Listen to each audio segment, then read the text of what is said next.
zero. Oops. Sorry, I had to do that. I just got a recording in progress.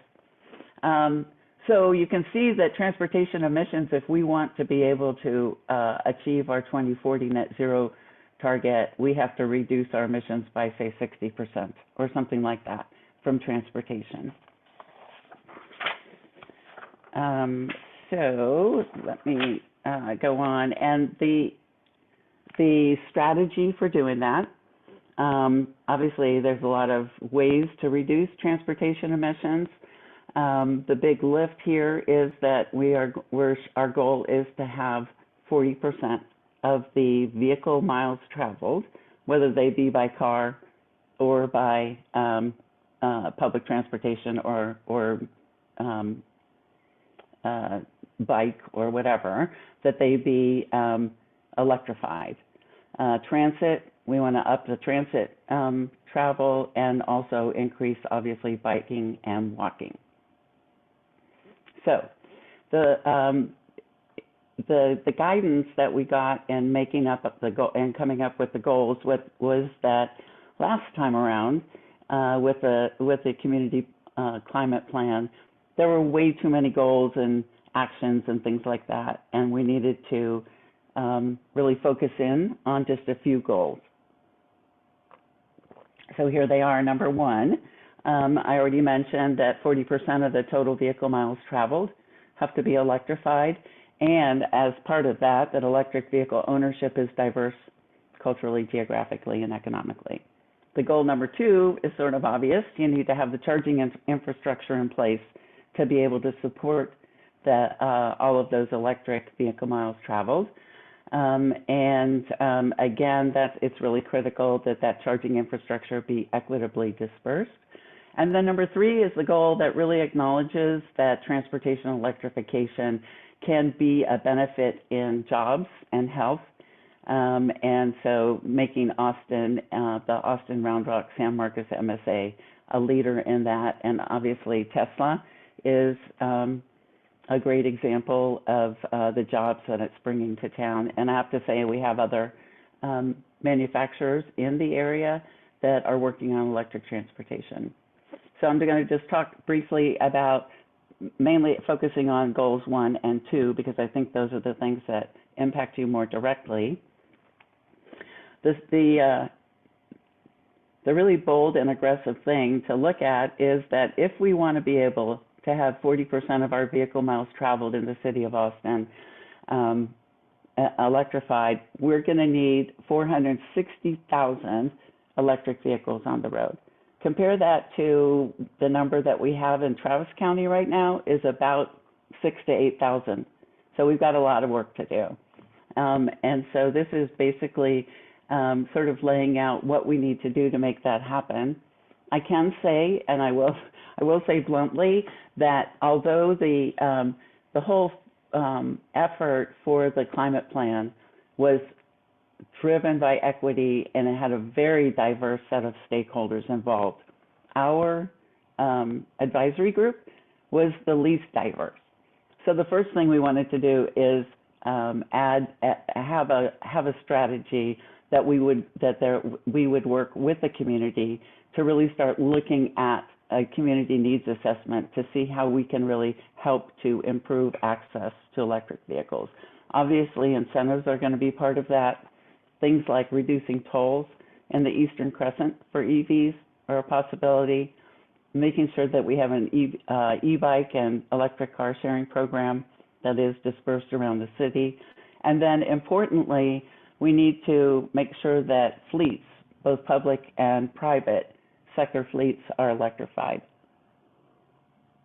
And the city of Austin is doing a good job of that. They have been working on that for a while.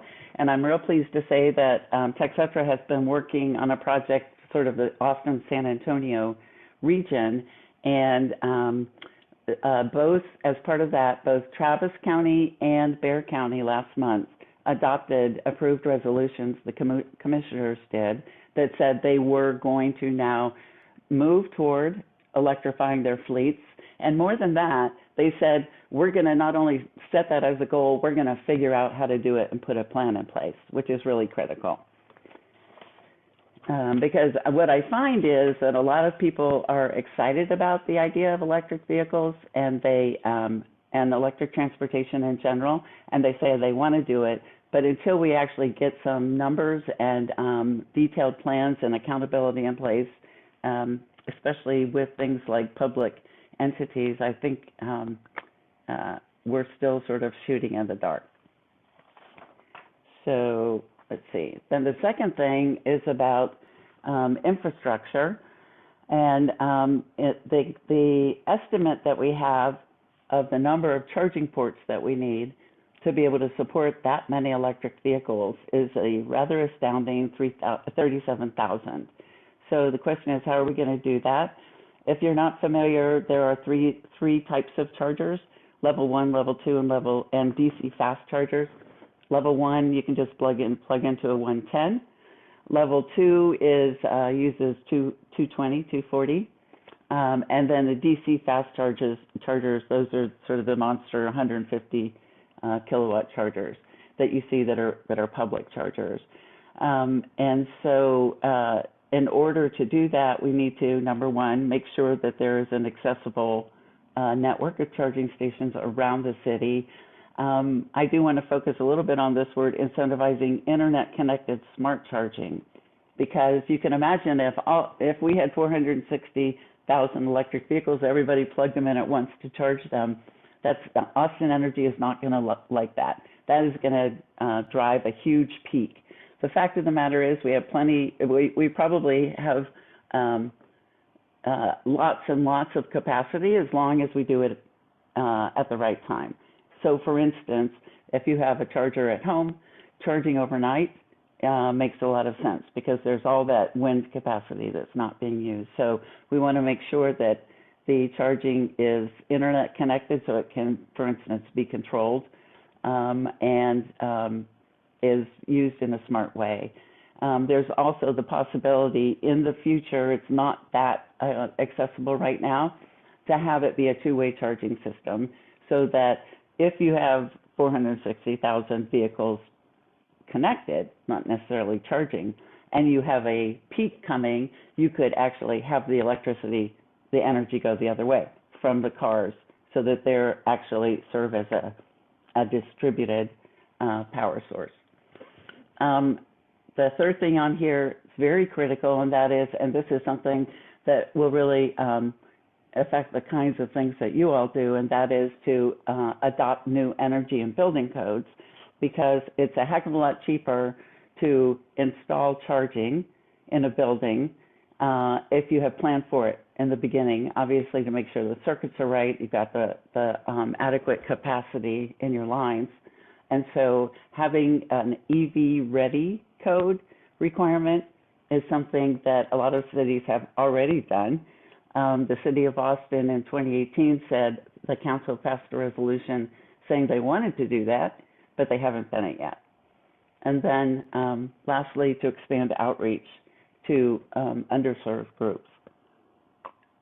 And I'll tell you, it's interesting on that last point. I was talking with some of my friends that live in the Givens neighborhood that have lived there for a long time, which is in East Austin, which is subject to gentrification. And I was talking to them about electric transportation, about charging stations, and about they were working at the park there, about the possibility of having public charging at the park. And it was very interesting because they looked at the map at that time, it was about a year and a half ago, of the public charging in the city. And I can say Austin Energy is doing better now, but all the fast charging public fast charging was pretty much west of I-35.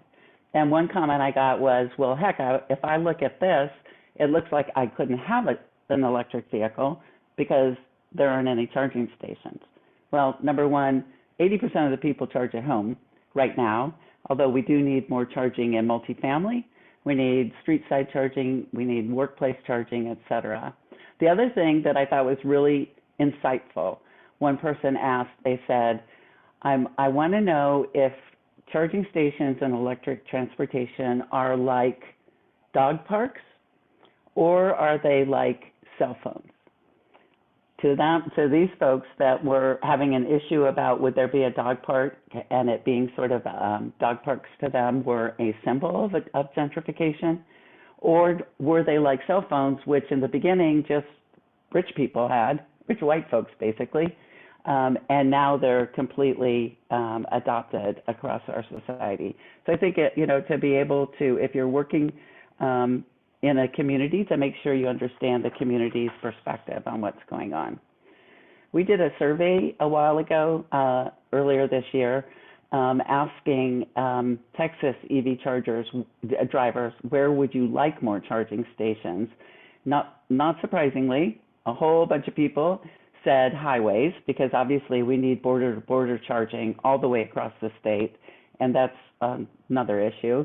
But you can see here, like shopping areas, restaurants, grocery stores, parks and rec centers, where people go and they stay for a couple of hours, right? Even with a level 2 charger in a couple of hours, you can get a good boost to top off. Workplaces are critical. Places that offer their employees charging, it's a great benefit. It's a great retention tool, and on down the line. So specifically, when I'm thinking about the role that you all can play, number one jumps out at me, and that is to advocate at the city for EV-ready codes and streamlined permitting for charging station installation. There's a lot of complaints right now about that. And then the second thing is, when you're designing your places and buildings, to help your clients understand that charging infrastructure really is an issue that they need to deal with now. And they don't want to have to come back 5 years later and redo it. That electric transportation is coming. I can tell you that that the year-over-year sales of electric vehicles in the United States over the past few months, 300% increase, over 300%. And then, of course, make sure that you prioritize an equity lens at each stage of the process, and understanding, working with the community that you're serving. So I want to now just briefly run through, I just have a few slides to run through to talk about the kinds of things that basically I think you all need to educate yourselves on if you're going to be helping your clients incorporate charging stations and things like that. This is a really nice slide that I grabbed from a conference I went to recently that just shows the kinds of things you need to think about if you're installing charging stations, for instance, at a multi-unit dwellings. So you need to know who's going to own them. Obviously, design and site layout is a big thing, but how are they going to be paid for? How are they going to, what's the business model that's going to work? How to manage the energy demand, and then controlling who has access to them. There are, to understand what the different major cost components of EV charging are. Procurement, obviously getting the equipment, requirements in terms of putting in all the, for instance, ADA compliance with a charging capable parking spot, and then the soft costs of the way it's going to be paid for. This is, by the way, an RMI report that you can find online. And then also in terms of costs, it is so much cheaper to plan for it up ahead rather than coming back and doing it later. And so looking at those cost benefits of doing it now versus later if you're working on a new building design, to keep that in mind. And then the third thing is there are a lot of incentives and tax credits available. So making sure you're aware of, or can at least drive your clients to all the possible credits. There is, let's see, that for the cost of purchasing a charging station, there's also obviously tax credits for the vehicles themselves. And as I mentioned, Biden's proposal, infrastructure proposal, has a lot. He's got incentives for used electric vehicles, which more and more will be coming on the market. He's got a goal of having all the school buses be electric by 2030. um, and 500,000 public charging stations across the states, et cetera. So that's good. There are state incentives. It's a little hard to keep up with them, but the website is one. The other way you can keep up with them, as a shameless plug, is to get the TechCetra newsletter. We have a semi-monthly newsletter that comes out that talks often has information about the charging. Right now, there's an incentive for level 2 charging at multifamily and public charging. In the fall, there's going to be an important incentive program for fast charging, and then other programs open during the year. And Austin Energy has incentives also. And Austin Energy covers on their website the local and the federal, so you can go to both of those. And that is it. I hope I didn't take too much time. And I can tell you that one thing that I was talking with Rob and Kendall about just before we got on, and that is the idea that there's a lot to learn here, and that there might well be or should be a continuing education class for you all to get up to speed on a lot of this stuff.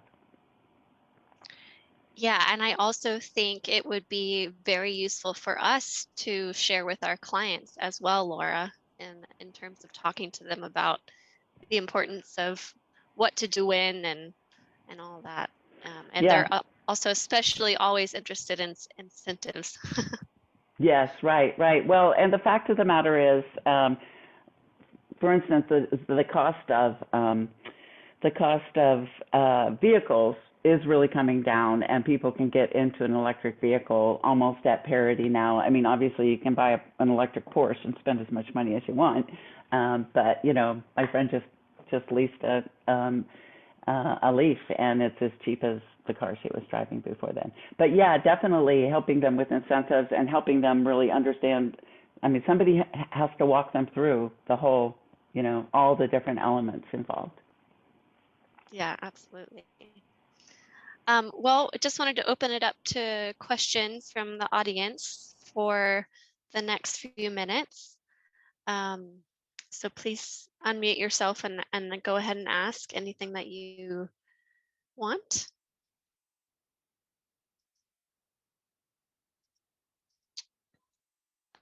I can get it started. I had a question. I have an electric vehicle, and I've always wondered if there's going to be infrastructure along highways similar to a gas station where you could go up, there'd be a cafe or something while you charge. Is that something that's coming down the line?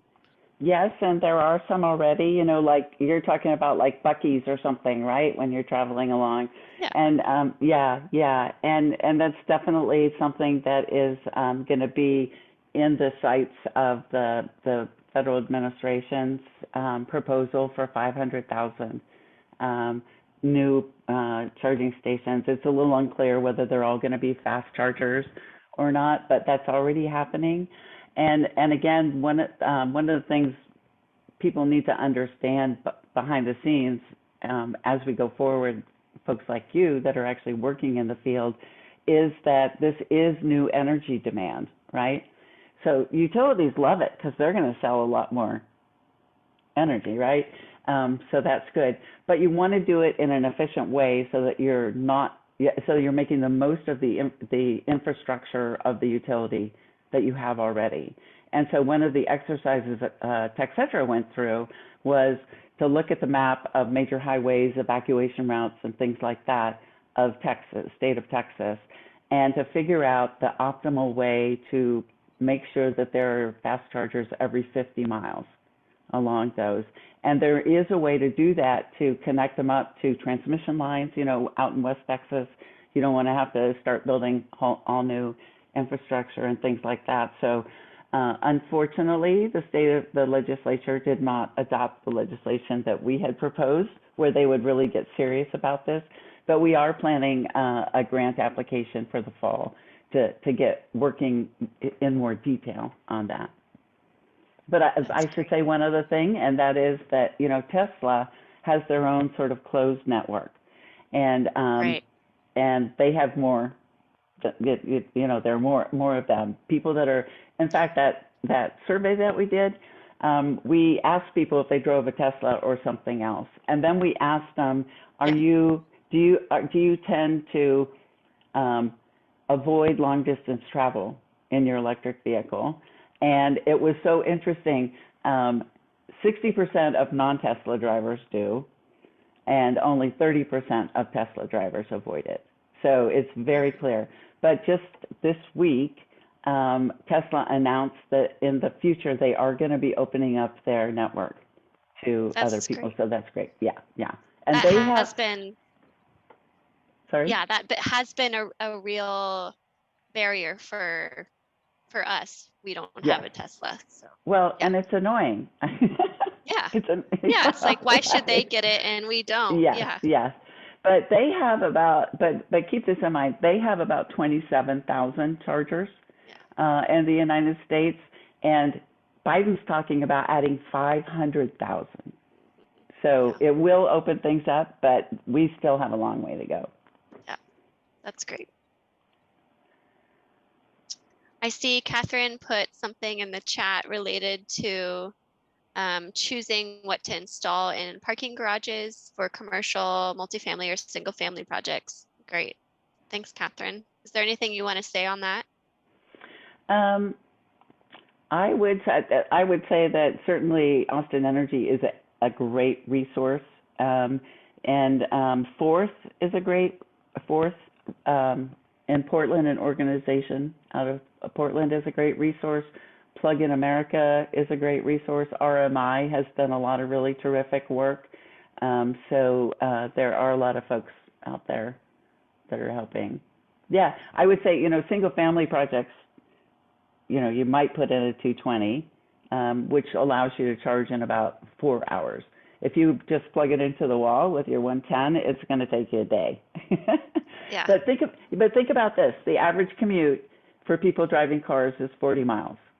And, the average new car, electric vehicle, is 200, 300, 400 miles.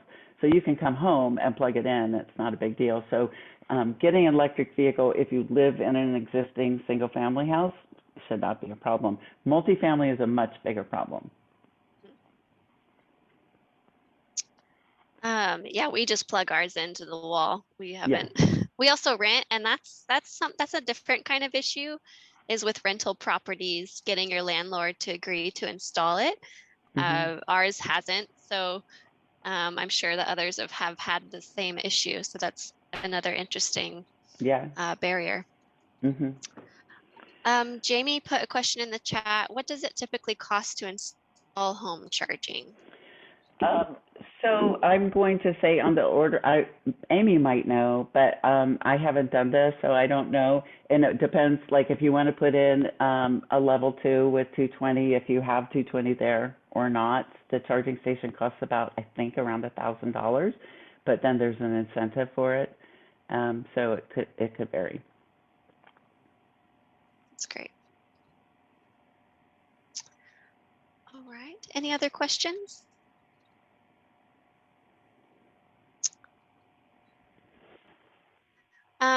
Laura, do you mind putting some links to some of those resources that you shared as we transfer over? Sure. Awesome. Happy to. Thank you so much. All right, we're going to hand it off to our next speaker, Amy Atchley.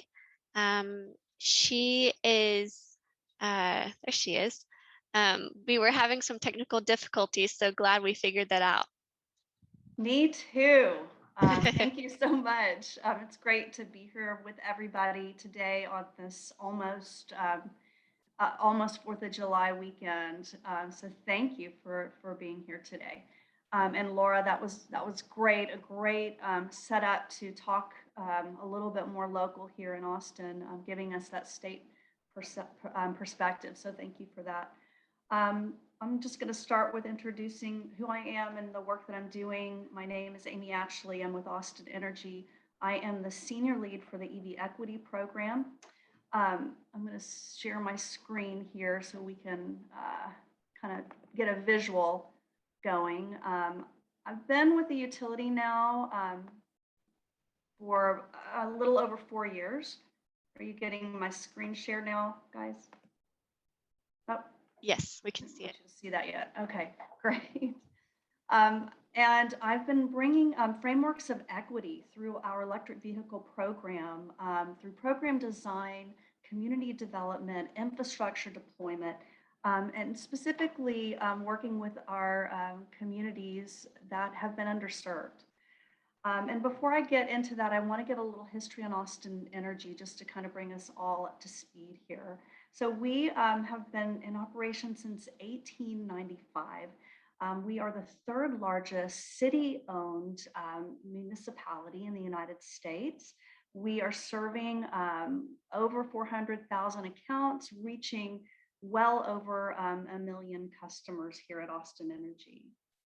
And so my team was established, Electric Vehicles and Emerging Technologies, in 2011. And it was really a call to action that was answered, a call to action from our council to help reduce greenhouse gas emissions. And we are working on this city initiative to reduce greenhouse gas emissions by 2040 to net zero. And Austin Energy is tracking very nicely for one of our goals, which is to provide the generation mix to carbon neutral by 2035. The work that my team is doing is to remove the barriers of adoption to electric vehicles, because we know that it's currently the second largest emitter of greenhouse gases. So we know that that's very important. And we want to help provide incentives to add charging, as Laura was talking about, all over Austin to help reduce that range anxiety and really demystify the electric vehicle to get people into either electric vehicles or using shared mobility, where we'll be powering our buses, our electric buses here in Austin. I will get a little more into that in a few minutes. So charging in Austin, Charging in Austin, I just want to give you a little picture of what that is. We say it's affordable, renewable, and fast. And so affordable in that we have a program that's called Plug In Everywhere, where we offer out unlimited access to our over 1,000 level 2 charging ports in the city of Austin. $4.17 a month, which brings that fuel cost down if you're using that network to $50 a year. And all of those stations in that network are powered by 100% Texas wind through our Green Choice Renewable Credits program. We really love that. We want to bring clean energy through those charging ports. And then we say fast. So we have some exciting news. We just deployed 24 fast chargers and hubs near and around those interstate and highway corridors for connectivity.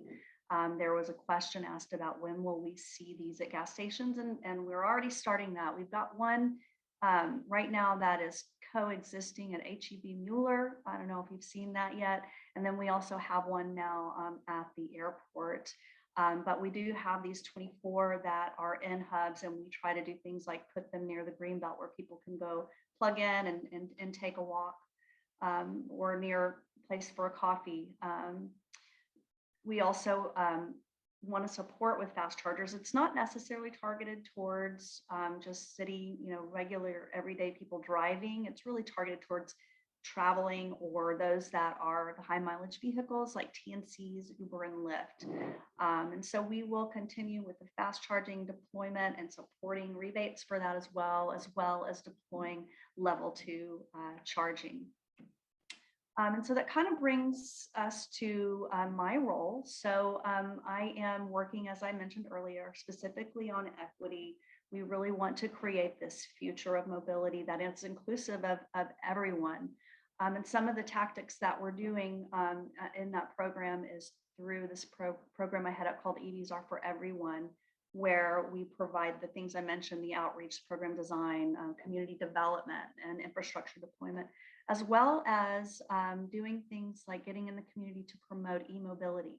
We have conducted over 100 e-bike demos with our low-income customers, and also provided e-bike safety trainings, which has been super powerful. We are working to expand our charging at multifamily. Right now, we're in 11,300 actually plus multifamily units. We're reaching over 25,000 residents, including affordable housing. So we work very closely with affordable housing in the deployment of this infrastructure. We work very closely with our stakeholders. We've seen the most success as we're working to deploy beyond, beyond I-35 into the east of Austin, working with our stakeholders there to collaborate so we can make sure that we are coming up with solutions together and not just saying where we think the charging needs to be, but getting that feedback from the community. We also have a program. We really believe in education, and we think that it's a key element in the sphere of influence of the utility. And so we have invested in a wonderful program called EVs for Schools, and that program is quickly expanding locally, statewide, and through the nation. And I'll talk a little bit about that in a moment. And then also just want to bring up the Austin Climate Equity Plan. I know Laura talked a lot about that, and there were team members from my team that participated in that as well, because there was a heavy focus on transportation electrification. And so we really want to, again, just make sure that we're bringing this to mainstream and also ensuring that people are not left behind.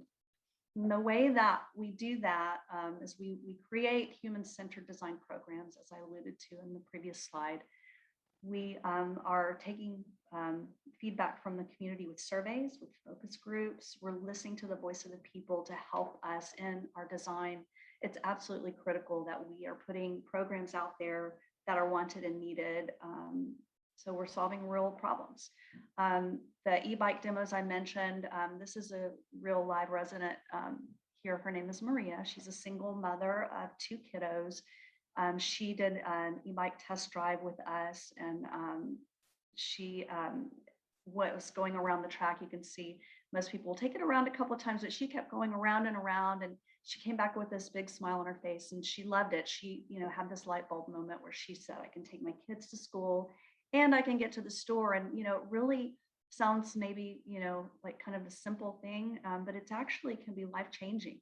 This access to new technology that someone never considered before, to have that access to really provide upward mobility. And that's what we believe is that electric mobility, whether it be that single EV driver, or whether it be our electric buses or e-mobility, that it can provide upward mobility and allow people to participate in this new wave of mobility. So I wanted to share a slide on multifamily here, because I know that's of interest to you all here. And we are working, we work with property owners, we work with developers and engineers. I've had the pleasure of working with members of Austin Energy's Green Building team. They're doing amazing things, creating innovation points around these, including electric vehicle charging. And so these are just some of the points here that I wanted to make, and I'm happy to have some dialogue with you after the presentation. But we know that it's kind of seen as an amenity, and what we're seeing is that when one apartment complex gets it, the next one over wants to get one too. It's a little viral in that aspect. We conducted surveys with multifamily property owners of all different income levels, and we found that a very interesting survey point was that electric vehicle charging stations ranked as number 4 as a top amenity desired by residents. So, it really is something that people are starting to ask for. I mean, I think that's pretty high, number 4. And so we really want to put a focus and do what we can from Austin Energy standpoint to incentivize with our rebate programs, education, and really working with the property, which we do, to help with this transition. Let's see, anything else on that? We also do offer, if they deploy the part of our network stations, which is the ChargePoint network that's in that plug-in everywhere program, the property does get reimbursement on the consumption there at the site, because the people using the stations are paying for the charging, whether they're in the PI program using that $4.17 a month to pay for access to that charging station, or whether they're just using their credit card for their own charging. They're not going to be, they're paying for the consumption. So what ends up happening, we can't charge twice, we reimburse that property, which is very attractive as properties are trying to understand how to fit this into their budget lines. One thing I wanted to mention to you all is that we not only are we working with affordable housing like Foundation Communities, which is an amazing visionary organization that is leading and providing environmental health and wellness through living, through housing, which is very interconnected with transportation. But we're also working with other properties as well. There's a very high-end property called Fifth and West that made all of their parking EV ready. We have a white paper available on our website that you might be interested in reading, just to kind of see how they got that done. We know that they were visionary. This happened a couple of years ago, but they really were leading the way, and we're hoping that that has opened the door for other properties and developers and designers. The next project I wanted to share with you, this is super exciting. This is basically at this point a prototype. We are working, again, as I mentioned, on EMobility, and we are working hand in hand on a project with our Green Building, Austin Energy's Green Building program to help create a pilot. They have a real interest in developing an e-bike community at this property. And so what they were wanting to do is provide basically a bike room that would be have e-bike charging. And so we have developed, working with a local fabricator here in Austin, these modular e-bike racks that do everything you can think of that an e-bike rider or bike rider would want. It has the storage, it has the safety. Again, it's modular, so the property builder can put in 4 or 8 or 15. It's very customizable.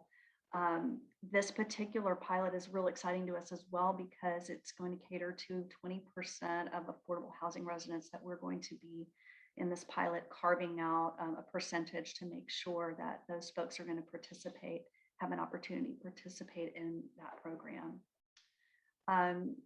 We also will be providing in this pilot resident engagement, which is super exciting, because we want to help develop the community and really let them help be leaders in the community around this type of technology. And I also wanted to tell you that what's exciting about this project too is that we haven't even launched the pilot yet, where it's in development mode.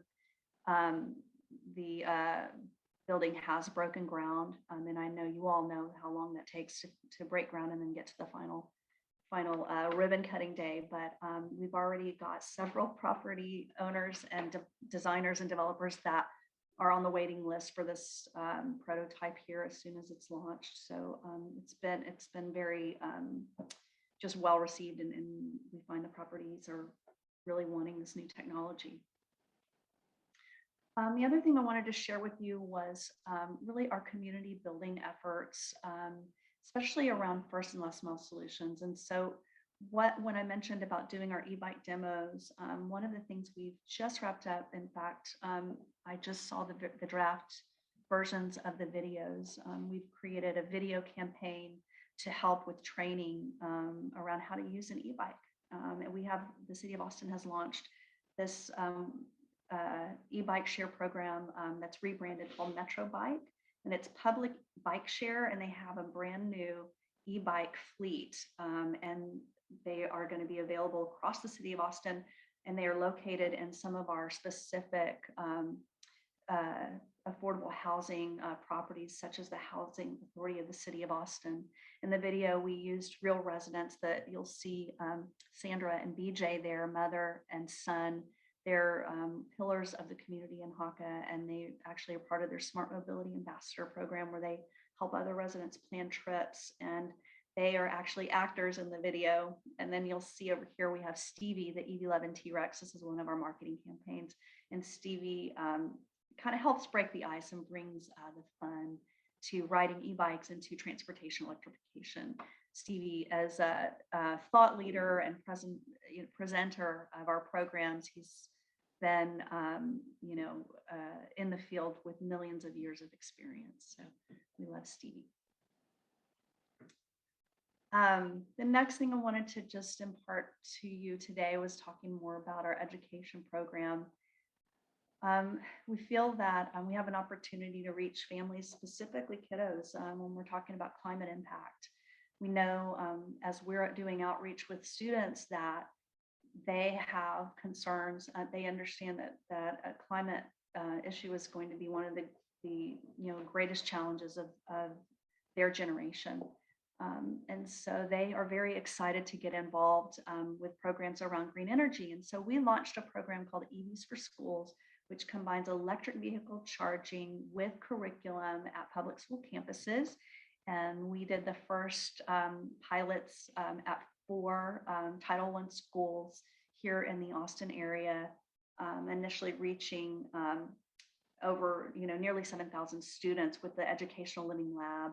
What's happening is we're seeing the used market is, as Laura mentioned, is emerging. There's a lot of teachers we found that drive used EVs, and they were asking for workplace charging. So the identification of what school was going to get it became a little competitive, but it really came down to making sure that we were reaching students that are economically disadvantaged, because we know that they don't have the resources that some of the more affluent schools do. And so what we've done is we launched in the first 4 schools, and now we're in 122 schools across Central Texas. And our team, we work with other cities and school districts to help them build their own EVs for Schools program. Our second 2.0 version of it is we go out into the schools and we do outreach with the students. We bring an EV workshop. We've developed a VR component, a virtual reality component. And during the pandemic, we were able to do some outreach using an augmented reality in digital online classes. So we're very excited about this program. It's kind of one of my favorite things that I get to work on. I love working with the students and seeing them light up. We know that once they've gone through this program, it's starting to change the conversation at the dinner table. And it really is about shifting behaviors. It's about changing mindsets. And these are just some pictures I wanted to share with you of some wonderful students, because, pictures are 1,000 words, they say, and you can just see how engaged they are and how much fun they're having, and just the wonder that this program creates. And then I've got one more slide to show you. I just wanted to kind of bring in sort of the overall picture here, which is, stepping back and looking at what the city can do to lead by example. We're transitioning our city fleet to EVs right now. We've got over 200 on the road right now. The goal is to reach minimally 330. And then we are going to be powering those electric buses. The Cap Metro announced in 2019 on Earth Day that they would no longer be purchasing buses unless they were electric. So all will be on the electric platform. In Austin Energy, we have a new charging depot that is going to support 187 of these buses right off the bat. We currently have about 12 electric buses on the roads right now. And I love the way that they used collaboration in this. The students here are from Campbell Elementary that you see, and that was the launch day of the electric buses. The kiddos there at Campbell created the beautiful artwork. So we know that it's just super important to collaborate with the community to break down the barriers, to be inclusive, and offer out all of these services to diverse communities. So with that said, I'd be happy to take any questions. Thank you, Amy. That's fantastic and really inspiring. I had no idea that all these things were happening.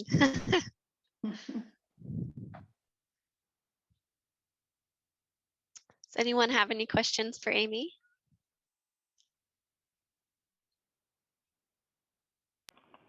I do.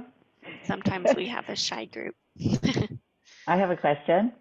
Hey. Amy, yeah. So Amy, I know that, so just by way of background, there's something called time of use rates Yep. that, when Austin Energy has lots of extra electricity, it would be great to have the price lowered, like at night, and then you could charge your EV at night. And I know that Austin Energy at least had a pilot with a time of use rate. Does that pilot still exist? And are people, Yeah. are they adopting it? Yeah. Well, and so, we have people on the waiting list for this pilot now. Yes, they want to. Okay, good. And it's really, about funding. But it is, the first, it's, I think, just over 100 people that are utilizing it. And we've had great feedback with it. And it's been a great case study that we've been able to share with other utilities that have replicated the program. But yes, I'm glad you talked about, time of use, because that really is the future of being able to manage that on the grid. Hmm. If there's no more questions, I do have one little plug I'd like to throw out there. I have a question. Okay. Yeah. Are there any opportunities to maybe try and put, say, like disadvantaged communities, essentially literally like in the driver's seat of an electric car that maybe is financially out of reach? And I don't know exactly how you do that. I was thinking of the question. I was like, what if there was like a subsidized zip car type service in those communities where all the cars are electric and people can start to actually get in them and experience them firsthand? I love that, and you're thinking totally. That is the thinking and what we need to develop. I'm actually working right now with the Cherrywood Neighborhood Revitalization Corporation. I'm sure you guys have heard of them. They develop properties and mostly in East Austin, and they are doing something right now where we're trying to help them with electric car share. We're trying to work on getting that funded. They are developing property where there will be no parking. They're going to be utilizing electric bike docking and charging. They're going to be using Cap Metro's electric bike system. It's next to, buses, so they will be able to utilize this ecosystem of mobility from home. And the other thing is we'll be adding in this shared electric vehicles, and it's a great opportunity for us to grow that technology. And we're hoping that this will become a pilot that will inspire other developers to consider doing this, because car share is going to work if we are doing it and replicating and doing it and replicating it. It's not going to just be that impactful with one property, but it's got to start somewhere. And the other thing is, I just wanted to add one other thing, Jamie, and to highlight what you said, and that is to get people to have the experience of driving an electric vehicle, because people have found, studies have shown that, like, knowing someone that has an electric vehicle or having ridden in an electric vehicle is one of the biggest indicators that they will next get an electric vehicle if they're going to buy a car. And if you're looking at things like Uber and Lyft, who are making commitments to go to electric, that satisfies a couple of things. One, Uber and Lyft drivers are sort of generally not very highly paid people. So you're getting electric vehicles into lower income areas, but also everybody that rides in that Uber Lyft is having the experience of driving in an electric vehicle. That's a great use case right there. And we did have a wonderful program with Maven electric vehicles that brought 100% EV fleet specifically for TNC drivers to Austin. And that went over really well until that was GM. They just decided not to run the program in Austin anymore. But we are developing programs right now. I work closely with Houston Tillotson on several different things, not only EV outreach for education, but we're working to bring ride and drives to the community, and specifically working with Houston Tillotson to deploy that, where we'll be bringing in a community event that's a lot of fun, where they get, for lack of a better word, butts and seats. Because it really is, once people get in that EV and test drive it, just like once people get on that electric bike and they get their hands on that technology, all of a sudden there's a shift. It's all like, well, I guess I can see myself in this in this technology. And, you know, I hear a lot of people when they're designing programs, we need a needs assessment. We need a needs assessment, but guess what? There's not going to be a needs assessment if someone doesn't see themselves in the technologies. So we have to get them riding the e-bikes. We have to get them driving. And it, you know, quite frankly, is a huge effort on outreach on our part and, you know, others that are doing this work. I'm wondering, Amy, if we were interested in getting clients, specifically developers interested in like this pilot, you know, electric charging station technology, what would the steps be? Well, I mean, we are very accessible. My team is. We have experts that work specifically around this. You know, it depends on the type of property. You know, I happen to be the person that works a lot with our affordable. I am the one who works with affordable housing, and I have a relationship with them. But there's other people who do, you know, other types. There's commercial and multifamily. There's residential. So it would be just reaching out to us. And I think we'll include my email here, and I'm happy to sort of direct you or introduce you or help you understand and learn about our rebate incentives. And, you know, a lot of times what we do, like when we did the EVs for Schools project, we worked with engineers. We had engineers come out and help understand, you know, how to right size those panels, because that really is huge when you're designing. You know, you want to, and I would recommend to you all, as you're designing your properties, to really think about future proofing, because this is coming and it's extremely expensive, as Laura said too, to go back and retrofit these properties. So up front, be ready with the size on the panel to make sure you can make every parking spot EV ready. Go ahead and lay that conduit for as much of it as you can afford to do, and start carving out space for bike rooms, whether they're regular bikes or their e-bikes, you know. And the e-bikes, you know, it's a level one, it's a low voltage, but you need to have space on the panel, and need to think about your wiring. But I'm we have a wondering, lot of, go ahead. sorry, I'm wondering what kind of implications all of this new technology has on maintenance. Have you, like, what's being addressed there? Yeah, well, with the charging stations, if you're part of the network, we handle the maintenance. That's one of the beauties of being involved in that. And that's what we've done with the schools too, because we want to take that barrier out.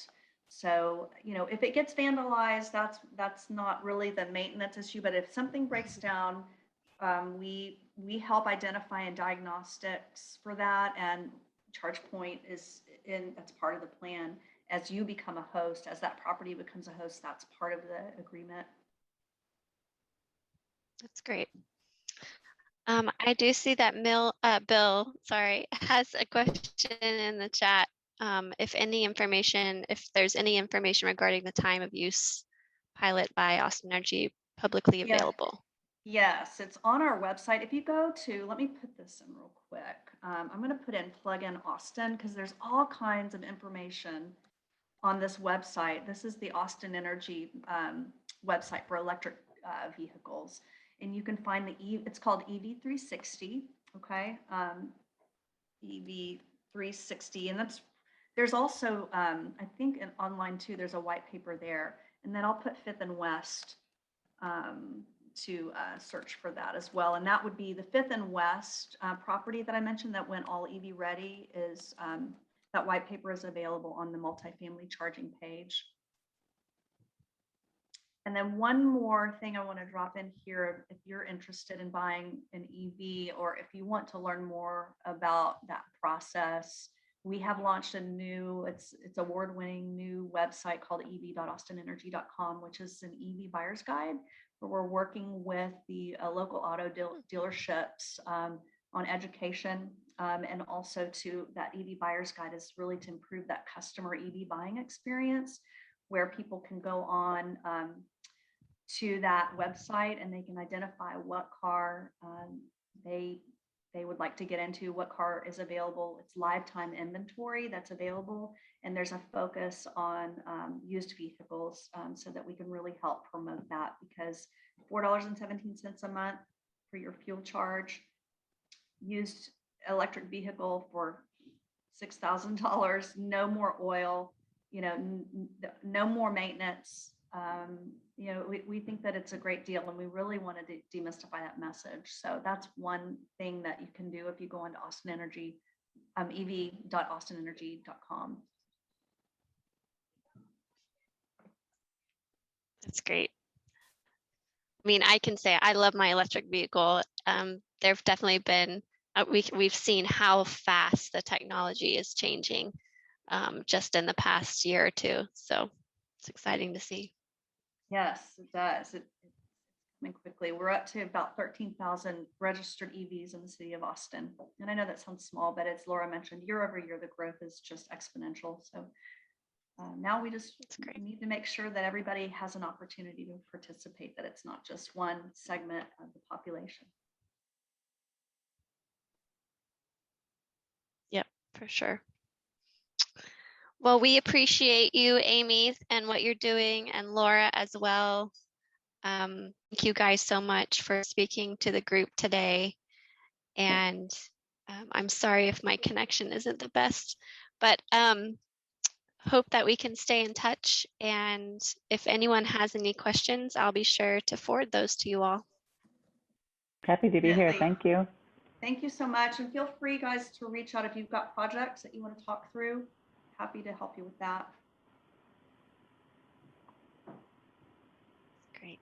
Thank you, Amy. Thanks, Laura. Thank you.